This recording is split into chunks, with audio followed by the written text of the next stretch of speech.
Hello there, my name is Mark Simpson, and today we're going to be talking about principles of graphic design and introduction to strategies of visual communication. This presentation is broken up into three broad sections. The first is an overview of the theories and principles of graphic design. In the second section, we'll look at some digital workflows and the information that you're going to need to know when working with graphic design in a digital environment. And the third and final section will be a quick tutorial in Microsoft PowerPoint on strategies for improving the readability of charts and graphs. So, design theories and principles. The first question we should ask is, what is graphic design? And graphic design is broadly defined as the art of visual communication through the use of text, images, and symbols. But what does that really mean? There are generally thought of to be three major aspects to graphic design. The first is layout, or in other words, how text, images, and photographs are arranged on a page. The second is color. Color can do a lot to communicate the overall tone or mood of some graphic design project. And the third and often overlooked part is typography, which is the selection of typefaces. So not only if it's serif, sans serif, but how chunky it is, how light it is. It's also something that can sort of very subtly communicate a mood of a project. And so just some things to keep in mind.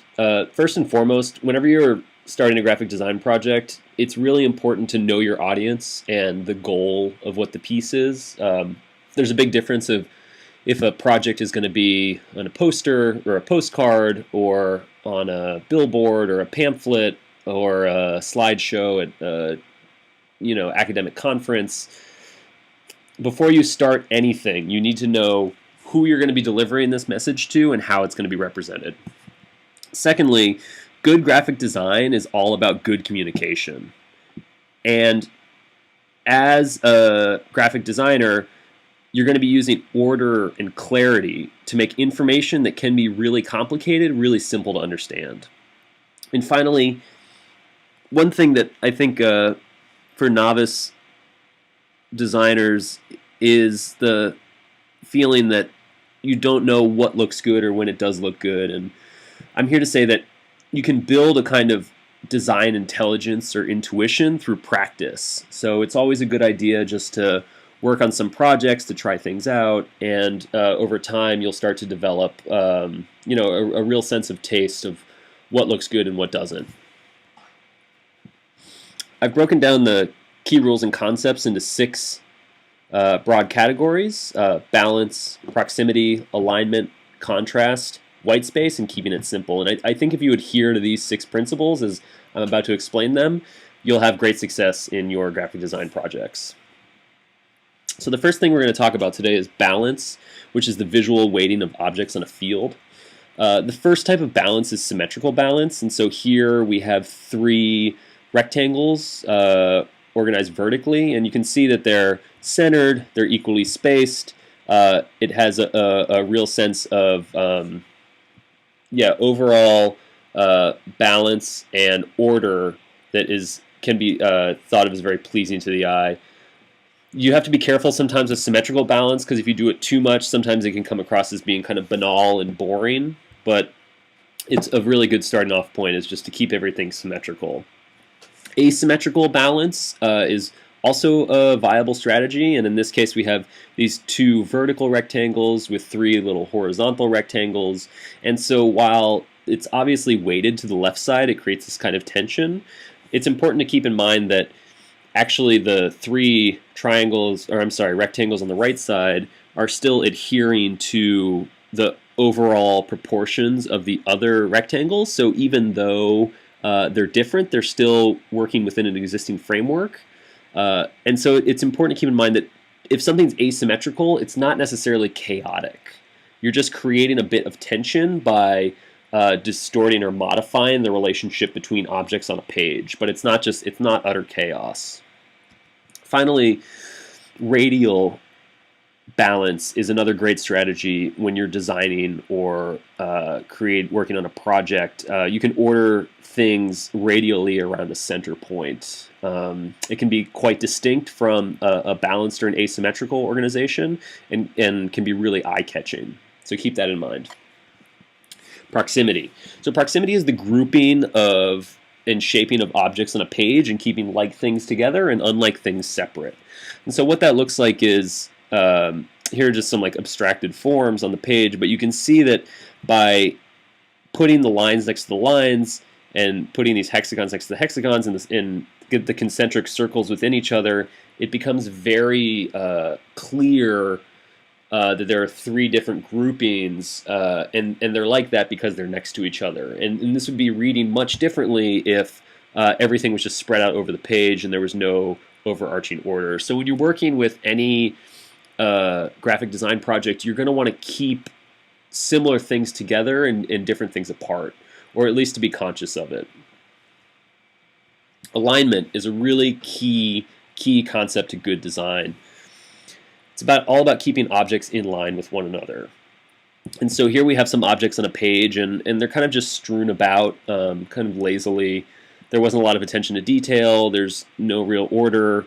None of the edges are aligning, and you can see that the center vertical rectangle there's different spacing between the horizontal elements to the left and to the right. So it's just kind of all over the place and looks really disordered. So the easiest way to bring order to a layout on a page is to put a grid on it and then to snap all of the objects to the grid. And so what that does is it aligns all of the edges and keeps everything equidistant and spaced. And so what's really nice about this is that even after we take away the grid lines, it just looks much more ordered, much more controlled. There's a sense of uniformity in this arrangement of objects that wasn't there before. And I think that in any design project, any graphics project, you want to avoid the appearance of having made arbitrary decisions. And so anytime you can put order onto a thing, you should. And one of the quickest and easiest ways to do that is just to use a grid to keep everything organized and in line. Contrast is the next concept, and that's the concept of creating distinction by highlighting differences. And these differences can be in many different forms. You can have different weights of text between a bold and a light. You can have different shaped objects, a big object versus a little object, or even a color. You can have something that's full or something that's empty. And by using contrast, it allows you to create distinctions between objects. So if you're organizing things on a page, by creating these differences, they become highlighted, and our eye just really snaps to it and immediately recognizes that these two things are different, and you don't even have to use any words or any text to communicate that idea. White space, which is also known as the art of nothing, is the idea that not everything on the page needs to be filled up. It's okay to have some void spaces, to have some empty spaces, to give some breathing room to your work. And here's another example where our eye reads the triangle on the page, even though the triangle doesn't actually exist. Like, there is not a triangle that's drawn on the page, but by seeing the 3 points, and because they're in line with each other off the center points of these circles, our eye jumps to make the assumption that there is a triangle there.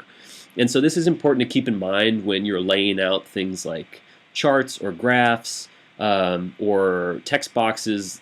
There probably isn't a need to put everything in a distinct box. I think that often there's this impulse to just give everything a thick, heavy border in order to delineate sections. And I think that there are opportunities for other strategies in how you arrange objects on the page so that the edges and borders are implied. You don't necessarily have to draw them in order to communicate them. And then I like to show this as an example of really successful use of white space. This is a Volkswagen ad from the 60s, and you can see that they're really using all of that white space to their advantage to highlight how small the car is. So you have this one object drifting in this sea of void. And it's really effective, and I think it reinforces this notion that to have a good graphic design project, you don't necessarily have to fill up the page with content. It's perfectly acceptable and sometimes preferable to have some breathing room, so it becomes very clear and uncluttered and just not busy. So don't be afraid if you're laying something out and there's an empty space and you don't know what to do with it. Sometimes it's okay just to leave it blank. Leave some breathing room. And finally, keep it simple. This could be the mantra to live by in any graphics design project. You want to avoid overwhelming amounts of colors or objects. Give some breathing room on the space, or give some breathing room on the page. And you should always be asking yourself, what am I representing and how am I representing it? Who is my audience and how are they going to receive or infer what I am suggesting to them? And so sometimes this means that you can simplify the data or the objects that you're representing to just what really matters to your audience. You don't necessarily have to include all the details if including all the details means that your main items become inscrutable and unrecognizable. And finally, that's a related point is you should winnow away superfluous information and details, particularly if you're working in a poster or printed media or a slideshow where you have a limited amount of time, you have a limited amount of space. You really need to think about being a good editor and paring down your information, distilling it so it becomes very clear and very concise. Okay, let's move on to digital workflows.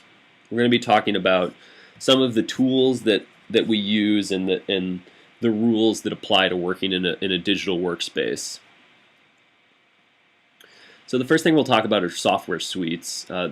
There's two main software suites we're going to talk about today. The first is Adobe Creative Suite, which is the industry standard for pretty much all design work, graphic design work. The three we're going to be covering here today are Adobe Illustrator, InDesign, and Photoshop.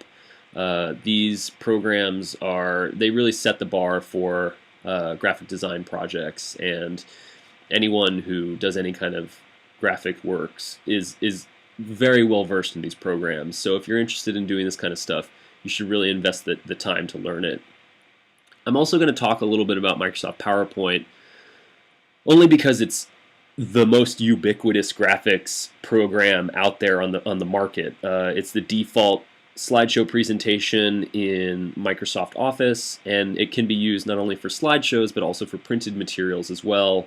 The interface tends to be a little bit clunky, the options are limited, but because it has that wide acceptance and usage, you're much more likely to find other professionals on your team who know how to use PowerPoint but don't know how to use Creative Suite, so it's a good idea to really know how to work with that program and get the most out of it.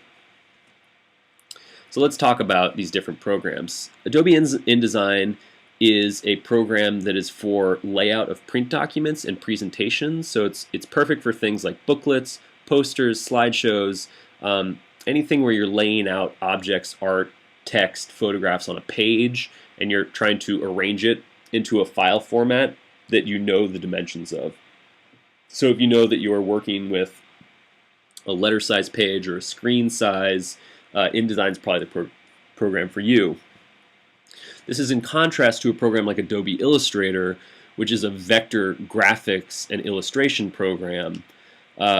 This is much more versatile for working with graphics projects where you don't know the final format of the thing you're working on, or the thing that you're working on is going to go into a report or a booklet or on a poster. So things like maps, logos, charts and graphs, any kind of like plans or architectural drawings are going to be in a vector format because they're very versatile, they're infinitely scalable, and can be transferred easily from one program to another. And finally, the last one we're going to talk about is Adobe Photoshop. This is probably the most popular of the programs within the Creative Suite. And as the name implies, it's for manipulating and editing photos. It's good for renderings, mock-ups, enhancing images, changing images. So if you take a photograph and you need to enhance it or improve it, edit it in any way, Photoshop is your program. And finally, Microsoft PowerPoint, as I said, probably the most popular layout program in the world, and it has limited options and kind of a clunky interface, and a lot of the default settings are just totally bogged down. So it can be kind of frustrating to work with sometimes if you're looking to do really simple layout and design. But as I said before, because it's so ubiquitous, it's a good idea to know how to work with this program, because it's highly likely that other people you're going to be working on projects with are going to know how to use PowerPoint, but they won't know how to use Adobe. So it really behooves you as a graphic designer to know how to work with these programs. Okay, so file management. Might not be the most exciting topic, but it's important to understand. I think of files in two broad categories: working files and finalized files. Your working files are native to the program that you're working with, and these are the files that store all of the necessary workflow information, like the metadata, text, photos, your document properties, things of that nature. And then your finalized files are what are exported from the working file. So when you're working with a program like InDesign or Illustrator, you're going to have your working file that you are going to be editing and you are going to be working with. And then when you're done working with that project and you need to export it, you're going to convert it into a finalized file, and that will allow you to send it off to anyone with a computer, and they'll be able to see your work as you've intended to display it. So here are the different programs with their different working files and their finalized files. With InDesign, it's INDD or INDL, which is for templates, and you'll export as a finalized file as a PDF. And then Illustrator has AI, and that gets exported in many different ways: JPEG, PDF, SFG, EPS, just to name a few. Photoshop is a PSD, and you can export into many different types of finalized files, like a JPEG or a TIFF or a PNG. And then finally, PowerPoint has a working file of PPT or PPTX, and you want to export that as a PDF or a JPEG. And the reason, particularly with PowerPoint, why you want to be exporting it in a finalized file format is because if you send a working file to someone, not only can those files become really big and unwieldy in terms of size, but also in order for all of the information in your PowerPoint file to be displayed correctly, the person who's opening your file has to have all of the same typefaces, all of the same settings, and if anything changes, it can change what your typefaces look like, what your alignment looks like. Everything can go haywire. Versus when you export something into a finalized file format, it sort of becomes like fixed and frozen in time and universally viewable, regardless of the program that the person that you sent it to is viewing it in. So always, whatever program you're working with, always send and work with finalized files when you're exporting them to someone else. Colors are really important when you're working in a digital environment. There are two main color profiles that are used in most graphic design projects: CMYK and RGB. CMYK is generally used for print projects, and RGB is used for anything that's on a screen or on the internet that just doesn't get printed into the real world. And it's important to keep your color profiles consistent in order to avoid any nasty surprises. And what that means is if you're working with a CMYK file, like something that you're going to be printing, and you bring in something from an RGB color space, that RGB color might translate differently. And so when you print the thing, it's going to look different than how it looks on your screen, because your screen can display both, but when in that translation into a CMYK, it might change dramatically. So it's always a good idea if you're working in CMYK to keep everything in CMYK, and then conversely, if you're in RGB, just keep everything RGB.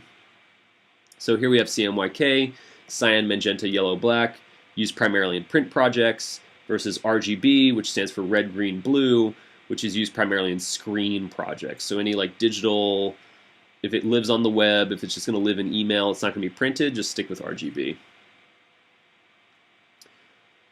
There are two types of digital artwork, vector artwork and raster artwork. Vector artwork is infinitely scalable and is used mostly in things like logos and architectural drawings. It's very handy because it is infinitely scalable. You can take it and it will look the same if it's on a business card or if it's on a billboard. And then by contrast, raster artwork is pixel based and it's used primarily in photographs. So let's look at these two. So here we have an example of a vector, and so you can see it's all smooth edges with fills. There's no jagged edges or a sawtooth look at any of the divisions between colors.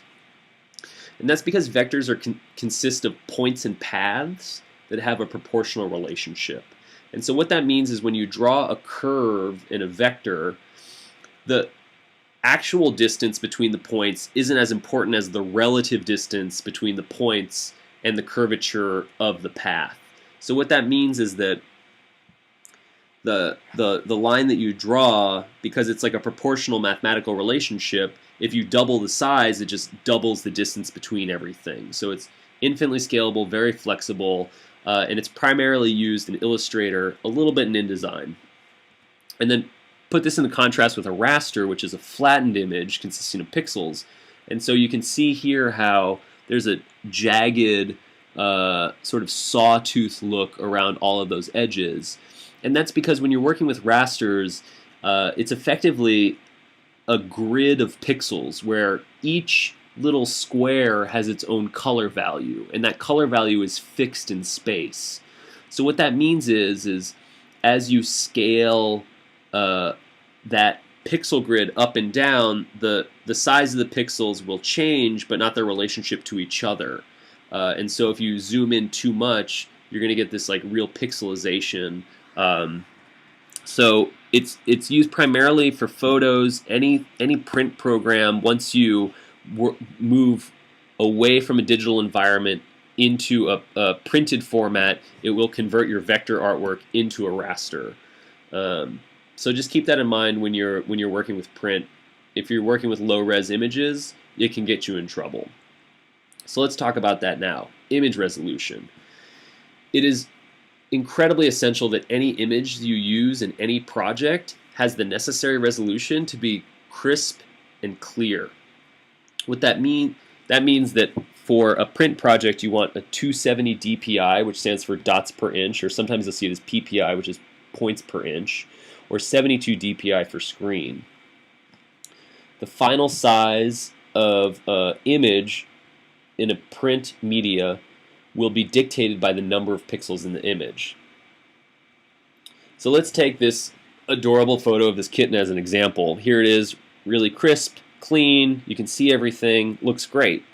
But as it gets pixelated, you see it gets really muddied, it becomes hard to see, you lose a lot of the lines, it just looks really bad. And if you put this on your website or a print document, it just looks really amateurish, like you don't care. So we want to avoid this at all costs. So how you compute the necessary pixels is by thinking about or deciding on the final size that you want the image to be. So if I was designing, let's say, a poster, and I wanted to include this image and have it be 4 inches wide by 3 inches tall, I would just multiply those numbers by 270 DPI, and that's going to give me the minimum number of pixels necessary in order to print a high-resolution image. So for the 4-inch edge, if I multiply that by 270 DPI, it would have to be at least 1080 pixels. And then by contrast, on the 3-inch side, if I multiply that by 270, it'd have to be 810 pixels. So in order to have a crisp and clean image that's 3 by 4 inches in a printed format, I would have to have no less than 1080 by 810 pixels. You can always have more pixels, but if you have fewer pixels, what's going to happen is you'll get that pixelization, those sawtooth edges, that muddy appearance that just looks really amateurish and like you don't care. So always find images that are big enough to fit the format you're looking for. Okay, and so now we're going to transition to a quick tutorial in Photoshop about improving the readability of graphs.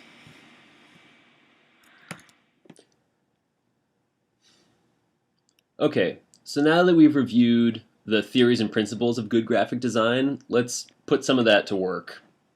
I made this chart and basically broke every rule that I just explained in the last half hour so we could see what it would take to pare this graph down and to get it to a place where it would be more attractive and would fit in a report or presentation or what have you. So first thing is never ever ever put a background on the graph. It sort of creates this artificial border around the graph. And the thing to keep in mind is that this data set is going to be included in whatever report you're working with, and you're going to want it to blend with the document, and if you have some weird background, it's not going to fit. So just double click on the background, and then in the solid and the fill, just put no fill, and then also get rid of any other extraneous backgrounds. A lot of default in, so the next thing is a lot of the defaults in Excel have these drop shadows and these color effects. I think these are super distracting, and it sometimes makes it hard to read the data if these get like really extreme. So I would definitely get rid of those. So you can just click it and go up here to format, and then with these effects like that shadow, just say no shadow, and it's a bevel right now, no bevel. Just get it to be like a simple chart. So I'm going to come in here, no shadow, and get rid of that bevel. So the data is just very clear where it sits on the graph. There's no like gee whiz wow, anything that you're trying to do. You just want simple presentation of data, let it speak for itself. The next thing is you don't need two legends. Your colleagues, anyone looking at this graph, will be smart enough to know that what's on the x-axis corresponds with the color bar, and you don't need this. This is totally superfluous. It takes up a bunch of space, so just get rid of it. The next thing I would say is the vertical and horizontal lines on the graph can be really distracting and tend to be wholly unnecessary, because I don't need these vertical lines to separate these bars, because the bars are already plenty separated with enough white space. So you can just like click on those, give it a double click, and turn those off. Yeah, the minor grid lines, you definitely do not need any minor grid lines.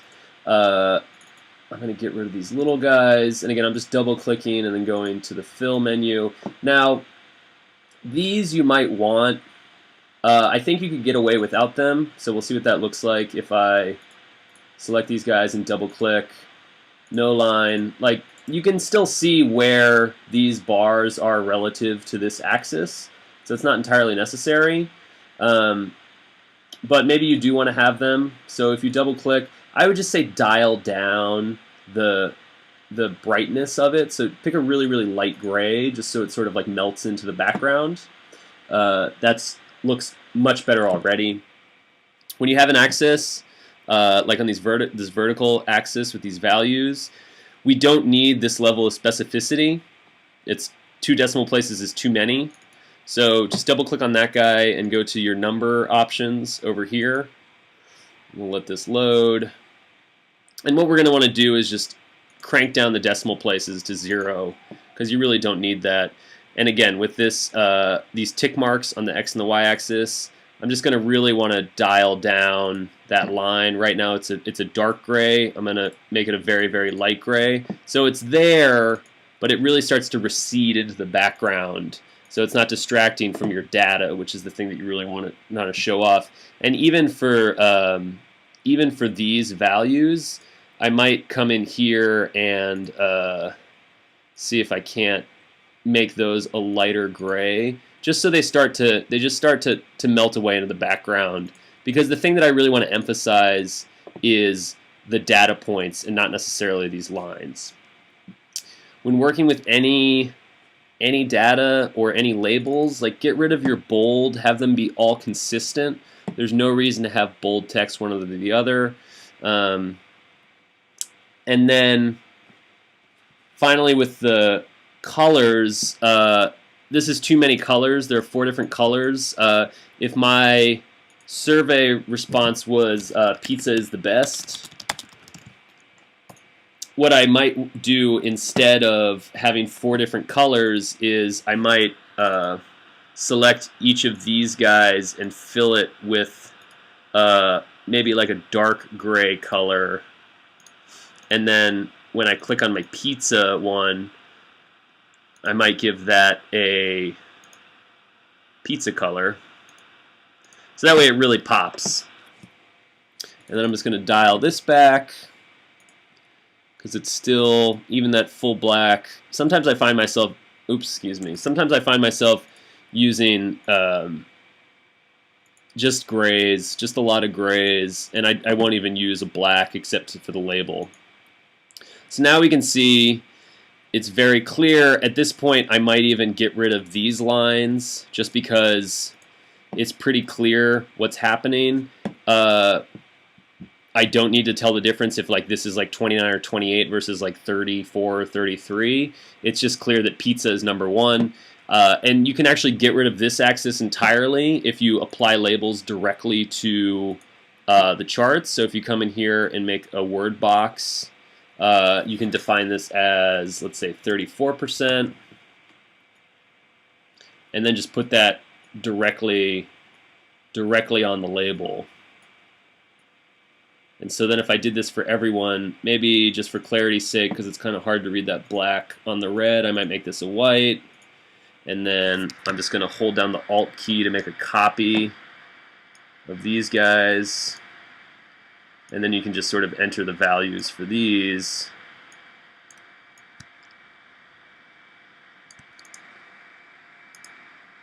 And again, this is really quick and dirty. If I was really preparing this for a presentation, I would take a lot of time to ensure that all of these were in line with each other, that they were centered where they needed to be centered.